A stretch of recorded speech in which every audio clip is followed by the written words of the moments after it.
Picture this. It is October 1959, deep inside a top-secret Soviet military testing ground in the barren Kazakh desert. The sky is pitch black.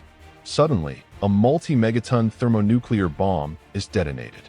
A blinding flash of light, hotter than the surface of the sun, turns midnight into searing white midday. Seconds later, a terrifying atomic shockwave, moving at supersonic speeds, tears across the desert floor. The concussive blast wave pulverizes reinforced concrete bunkers, vaporizes steel observation towers, and rolls heavy armor across the sand like crushed aluminum cans. Inside a heavily fortified bunker miles away, Soviet generals peer through optical periscopes into the toxic dust storm. Expecting to see twisted, glowing scrap metal, they witness something that defies the laws of physics. Emerging from the radioactive epicenter of the atomic explosion is a massive, 60-ton steel leviathan. It has 4 separate caterpillar tracks, an alien, flying saucer-shaped hull, and a massive 130mm cannon pointing menacingly into the towering mushroom cloud. The atomic blast wave, engineered to crush and roll traditional tanks like toys, simply slid over its curved armor. It did not flip. It did not crush. It did not even budge an inch. This was not a prop from a science fiction film. This was Object 279, the secret Soviet heavy tank built specifically to survive a nuclear apocalypse and wage war in the glowing, radioactive ruins of World War III. While Western armies focused on lightweight, fast armor, Soviet engineers created the most bizarre, terrifying, and indestructible armored vehicle in human history. But why did the Soviet Union spend millions building a nuclear supertank, only to abruptly order its destruction? To understand why the Soviet High Command sanctioned Object 279, you have to understand the terrifying military doctrine of the early Cold War. By the mid-1950s, the nuclear arms race had reached a fever pitch. Both Washington and Moscow had stockpiled thousands of tactical nuclear warheads. Strategists on both sides assumed that any war in Europe would not begin with traditional artillery, but with a massive, simultaneous nuclear barrage along the entire front line. Standard battlefield tanks of the era were death traps in an atomic war zone. A nuclear blast creates 2 catastrophic forces. First, a violent pressure differential that crushes flat armor plates inward and flips 60-ton tanks upside down. Second, a wave of thermal radiation and radioactive fallout that instantly paralyzes track mechanisms and lethally poisons the crew inside. During the secret 1953 Tatskoy nuclear exercise, Soviet commanders forced 45,000 Red Army troops to maneuver directly through a fresh atomic blast crater moments after detonation. The horrific results proved that standard armor offered zero protection against ionizing radiation and concussive shockwaves. In 1956, the Soviet Ministry of Defense issued a top-secret directive to the famous Kirov plant in Leningrad. The assignment was brutal and uncompromising. Build a heavy breakthrough tank capable of driving directly through an atomic fireball, deflecting supersonic shockwaves, shielding its crew from lethal neutron radiation, and obliterating any Western armor in existence. The project was handed to Lev Troyanov, one of the most brilliant and radical tank designers in Soviet history. Troyanov realized that traditional tank geometry was obsolete. If a machine was going to survive the end of the world, every established law of tank design had to be completely rewritten. So how do you build a 60-ton war machine that laughs at an atomic explosion? Troyanov's secret engineering breakthrough rested on 2 revolutionary innovations: radical saucer aerodynamics and an unprecedented 4-track drive system. First, look at its shape. Instead of traditional boxy armor, Troyanov encased the hull inside a smooth, elliptical, saucer-shaped shell made of cast steel armor up to 319mm thick. This curved shape was an aerodynamic miracle.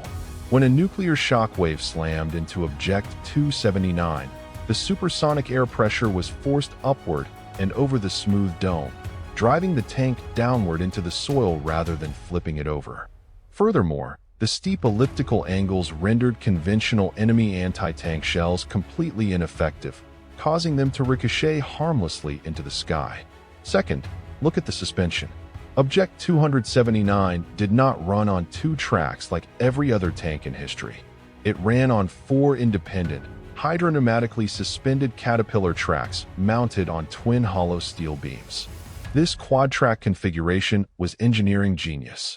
By spreading 60 tons of steel across four wide tracks, Object 279 exerted less ground pressure than a light scout car. It could glide effortlessly across swampy tundra, waist-deep snow, and cratered radioactive mud where standard tanks would sink to their bellies and freeze. Even more brilliant was the placement of fuel. The hollow structural beams carrying the four tracks doubled as diesel fuel tanks. This isolated flammable fuel outside the main armor, ensuring that even if a fuel tank caught fire, the crew inside remained completely unharmed. Underneath the engine deck of Object 279 roared a technological marvel, the 2DG 8M16-cylinder four-stroke diesel engine, generating a staggering 1,000 horsepower. This immense power plant was coupled to a planetary transmission with a hydraulic torque converter, allowing a 60-ton beast to accelerate with smooth, terrifying responsiveness. Inside the turret lay an artificial biosphere designed for crew survival inside a radioactive wasteland. The crew of four was protected by a thick, composite lead-lined radiation shield engineered to absorb deadly gamma rays and high-energy neutrons. The entire fighting compartment was completely sealed and pressurized by a heavy-duty NBC system.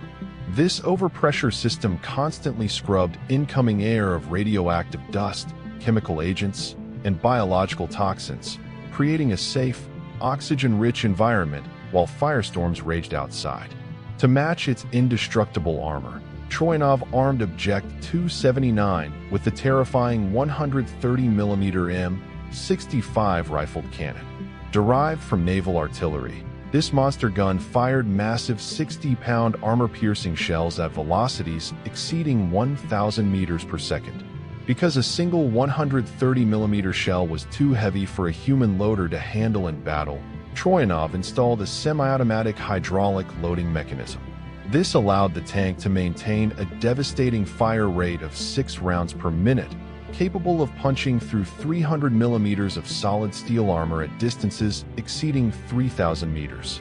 When CIA intelligence analysts received early U-2 reconnaissance imagery of the prototype undergoing trials at the Kirov plant, panic rippled through the Pentagon. NATO had no anti-tank weapon capable of penetrating 300 millimeters of curved cast armor, and no missile capable of stopping a quad-track nuclear tank. In 1959, the single completed prototype of Object 279 rolled out of the Kirov plant for secret military trials at the Kubinka Proving Grounds. The performance shocked Red Army generals. During mobility tests, the quad-tracked monster drove effortlessly over tree stumps, swampy bogs, and 3-meter-wide trenches that trapped every other Soviet heavy tank. Its hydropneumatic suspension allowed the driver to raise or lower the ground clearance on the fly, offering a smooth, stabilized firing platform while moving across rough terrain. However, as trials progressed, fatal practical flaws began to emerge. The complex quad-track system was a nightmare for field maintenance. If an inner track threw a tread or suffered battle damage, repairing it required hours of specialized workshop labor, custom hydraulic jacks, and heavy mobile cranes. Furthermore, the extreme manufacturing complexity and specialized titanium-nickel alloy components made mass production dangerously expensive for the strained Soviet economy. Yet the final death blow for Object 279 did not come from mechanical defects or Western weapons. It came directly from the top of the Soviet government. In October 1960, Soviet Premier Nikita Khrushchev attended a high-level military demonstration at the Kapustin Proving Grounds.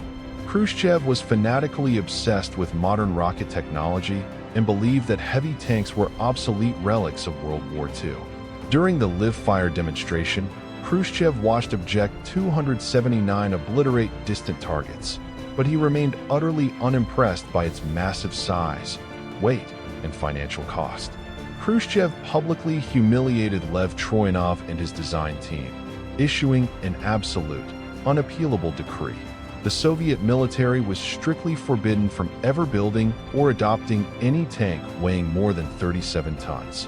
With a single political decree, the nuclear heavy tank project was executed on the spot. Today, only one object 279 exists on planet Earth. It sits silently in the dark shadows of the Kubinka Tank Museum outside Moscow, a haunting, alien monument to the extreme madness of Cold War engineering. Visitors from around the world marvel at its revolutionary quad-track assembly, its saucer-shaped hull, and its massive naval cannon, unable to comprehend that this 60-ton steel leviathan was engineered to drive through the atomic ash of World War III. Object 279 remains a terrifying paradox. It was a masterpiece of human engineering born from the darkest nightmare imaginable, the total nuclear destruction of human civilization. It pushed metallurgy, aerodynamics, and track suspension 50 years ahead of its time, creating a machine that could outlive the very nation that built it. While modern armies have abandoned heavy breakthrough tanks in favor of agile main battle tanks, anti-tank guided missiles, and autonomous combat drones, no military force has ever attempted to construct a quad-tracked nuclear leviathan again. Object 279 stands as a silent, formidable reminder of an era when human genius was pushed to the absolute limit, not to create a better world, but to forge a monster that could rule the ashes of the apocalypse.